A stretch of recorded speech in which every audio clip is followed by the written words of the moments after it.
Hey everyone, today I'm going to show you how to run a lovable project locally by transferring it into VS Code. So this is helpful because once the project is on your computer, you can edit the code more easily and continue working with your normal local setup.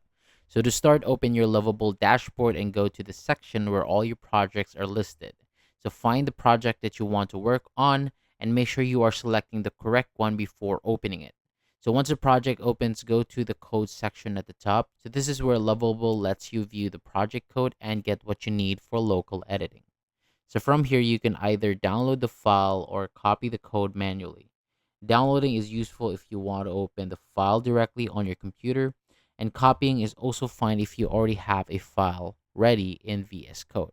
And if you copy the code, make sure you copy everything from start to finish.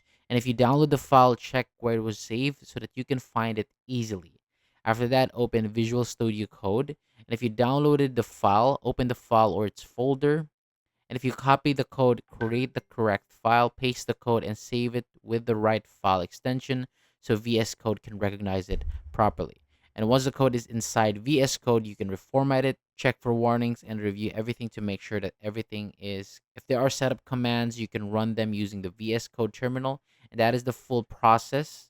Open Lovable, choose your project, go to code section, download or copy the code, then open it in VS Code. And after that, your lovable project is ready to edit from your local workspace. Thank you so much for watching. For more videos like this, hit the subscribe button below, and I'll see you on the next video.